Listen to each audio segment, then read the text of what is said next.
미니멀 라이프 8개월 차, 쓰지 않거나 필요하지 않은 물건들을 비워내며 물건에 대한 욕심이 사라졌다고 생각했다. 옷도 거의 사지 않고 새로운 물건을 들일 때도 정말 필요한 것만 신중하게 구입하고 있는 데다가 가진 물건들이 줄어들고 있지만 아쉽기는커녕 후련하기만 했으니까. 하지만 최근 비우기를 다시 시작하면서 나에게 여전히 욕심이 남아있다는 것을 알게 되었다. 그것은 바로 중고 판매로 이득을 보겠다는 욕심이었다.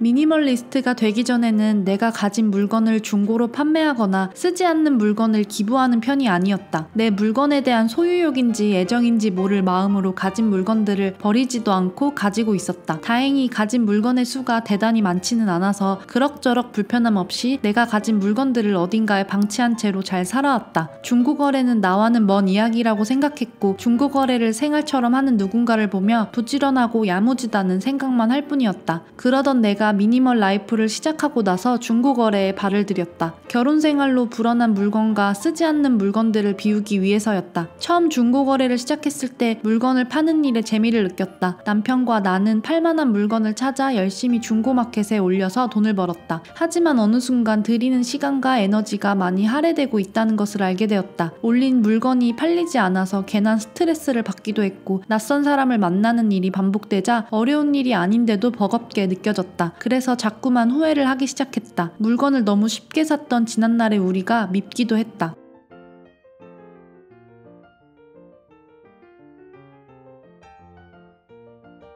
물론 쓰지 않는 물건을 기부하거나 필요한 사람에게 나누어 주기는 했지만 값비싼 물건이나 새것과 같은 상태의 물건은 중고 판매를 하는 게 좋겠다고 판단했다. 물건에 대한 욕심은 사라졌지만 아직 나는 물건을 중고로 팔아서 조금이라도 이득을 남기려는 욕심이 남아있던 것이다. 물건을 비우려는 본래 목적을 되새겨보면 중고 판매를 하는 것이 먼저가 아니라 쓰지 않는 물건을 정리하는 것이 먼저였으니 손해를 보는 기분이 들더라도 비우는 것에 집중을 하면 됐지만 나는 자꾸 망설여졌다. 물건의 원래 가격이 떠올랐다. 물건을 사면 당연히 가격이 떨어지는 것도 알지만 미련과 욕심이 스멀스멀 나를 감쌌다. 욕심을 포기하지 못한 나는 여전히 중고 판매로 이득을 보면 좋겠다고 생각한다. 그러면서 앞으로는 정말 신중한 소비를 하자고 남편과 서로 다짐한다. 잠깐 필요한 물건을 무작정 구입하지 말고 대체품을 찾는다든지 전에 사보지 않은 물건들을 사게 될 때 가능하다면 대여를 해서 미리 사용을 해보면 좋겠다고 이야기했다. 그렇지 않다면 가까운 미래에 우리는 또 후회 가득한 순간을 맞이할 게 분명하니까. 우리는 요즘 물건 앞에서 후회하는 마음과 서둘러 짐을 줄이고 싶은 마음 그리고 반성하는 마음을 가지며 지내고 있다. 팔리지 않는 물건들을 열심히 팔아보려고 노력 중이지만 쉽지만은 않다. 팔리지 않는 물건은 결국에 기부하거나 필요한 누군가에게로 가거나 버려지게 될 거다. 물건의 구입 가격이 떠올라 아까운 마음이 들지만 어쩔 수 없다. 어쩌면 우리는 미니멀리스트가 되기 위해 비싼 교육비를 지불한 것일지도 모른다.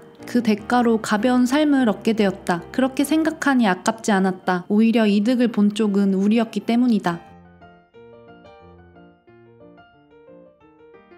내 물건을 중고 장터에 올릴 때마다 괜히 다른 물건들도 살펴본다. 다양한 물건들이 올라와 있다. 비싼 가방이나 옷부터 정말 사소한 물건까지 판매되고 있었다. 처음 물건을 샀을 때의 기쁨이나 감정은 남아있지 않은 채 저렴한 가격이 매겨진 상태였다. 팔리지 않으면 저 밑으로 밀려가고 가격이 더 낮아져서 다시 업로드되기도 한다. 분명 물건들에게는 각각의 사연이 있겠지만 결국 비워지는 신세가 된 수많은 물건을 보며 물건과 오랫동안 끝까지 함께하는 일이 쉬운 일이 아님을 다시 한번 깨닫게 된다. 물건을 쉽게 사지 않기로 또 한 번 다짐한다.